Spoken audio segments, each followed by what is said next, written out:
रेत के अवैध उत्खनन एवं परिवहन पर कैसे लगे लगाम? कौन है जिम्मेदार? पुलिस कर रही कार्यवाही, लेकिन काफी नहीं। खनिज विभाग की भूमिका भी संदेह के घेरे में। माननीय उच्च न्यायालय ने नर्मदा नदी से रेत के उत्खनन पर प्रतिबंध लगाया हुआ है। बड़े वाहनों के माध्यम से भी रेत प्रतिबंधित है। नदी के अंदर वाहन या मशीन की सहायता से रेत निकासी भी प्रतिबंधित की गई है। बावजूद इसके इन प्रतिबंधों का जिले में धड़ल्ले से मजाक उड़ाया जा रहा है। यह सब हाल ही में प्रारंभ हुआ हो ऐसा भी नहीं, लेकिन इस पर रोक क्यों नहीं लगाई जा रही, यह समझ से परे है। अवैध उत्खनन पर पुलिस कहती है कि हम कार्रवाई कर रहे हैं। खनिज विभाग कहता है हम कार्रवाई कर रहे हैं। राजस्व विभाग भी कहता है कि हमारी कार्रवाई भी जारी है। यदि सब कार्रवाई कर रहे हैं तो रोजाना जिले से सैकड़ों वाहनों के माध्यम से रेत परिवहन हो रही है। यह कैसे संभव हो पा रहा है? इस रेत के अवैध कारोबार के बीच एक बार सत्ता परिवर्तन भी हो चुका है। भाजपा के शासनकाल में कांग्रेस आरोप लगाती रही कि भाजपा वाले रेत चोरी करा रहे हैं और विभाग एवं पुलिस के साथ इनकी साठगांठ है। वहीं जब कांग्रेस सत्ता में काबिज हुई तो यही रोना भाजपा वालों ने रोया, लेकिन परिस्थिति वैसी की वैसी रही। समझा जाए कि पुलिस एवं विभाग इतना चतुर है कि सत्ताधारी दल को कैसे विश्वास में लिया जाए, यह अच्छी तरह से जानकारी रखता है। रेत चोरी मामले में पकड़ा गया वही सिर्फ चोर माना जाता है, बाकी रात दिन चोरी करते रहें वे सफेदपोश ही कहलाते हैं। ट्रैक्टर वाले कहते हैं कि हम कहाँ जाएं, ट्रैक्टर की किस्त पटानी है, घर चलाना है, बेरोजगार हैं, कोई रोजगार नहीं।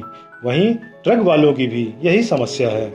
कोरोना काल में धंधा पानी वैसे भी प्रभावित है। प्रधानमंत्री आवास निश्चित समय में पूरा करना है, लिहाजा जहां से भी रेत मिले लेना तो पड़ेगा। रेत की मांग भरपूर है। यही कारण है कि लोग खतरा उठाने में भी हिचकिचा नहीं रहे। रात भर वाहनों की धमाचौकड़ी आशंकाओं के घेरे में रहती है। ज्यादा से ज्यादा ट्रप मारने के चक्कर में नशे का सेवन भी चालक कर रहे हैं।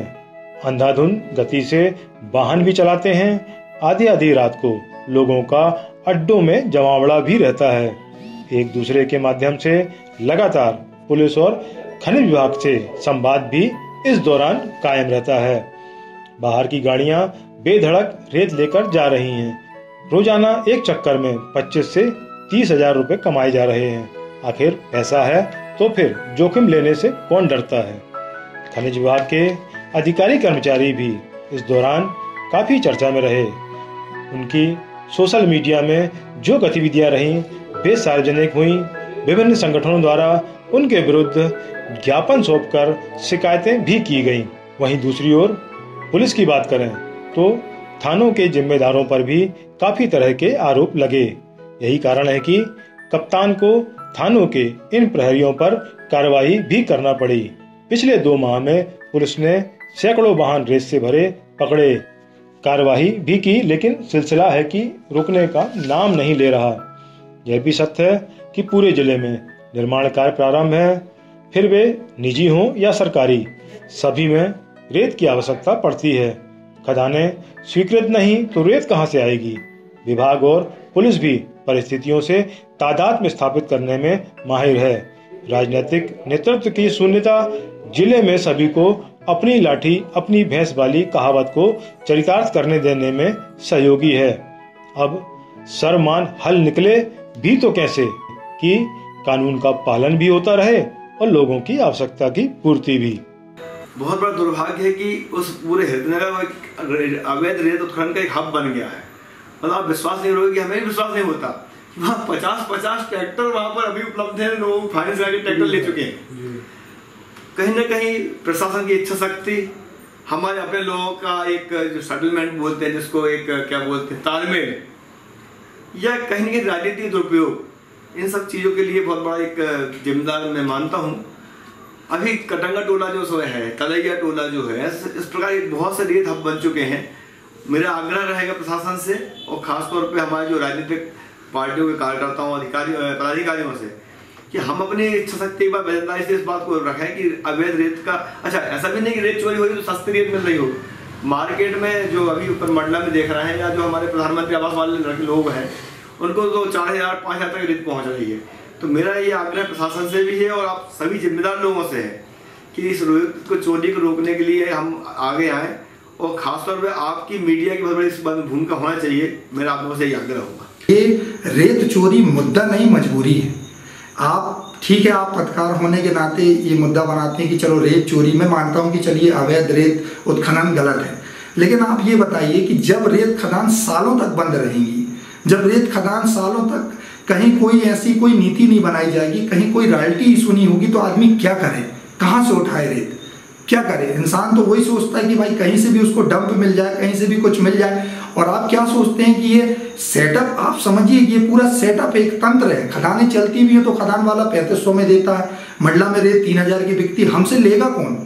हमको रेत मजबूरी में किसी से 500 और 400 रुपये में खरीद के, 1,000 रुपये में खरीद के बेचना पड़ता है। अब घर चलाने के लिए साहब कुछ ना कुछ तो करना पड़ेगा, तो हम लोगों की ये मजबूरी है। और अवैध उत्खनन हम लोग नहीं करना चाहते हैं, लेकिन एक नीति का निर्माण होना चाहिए जिससे हम लोग लाभान्वित हों।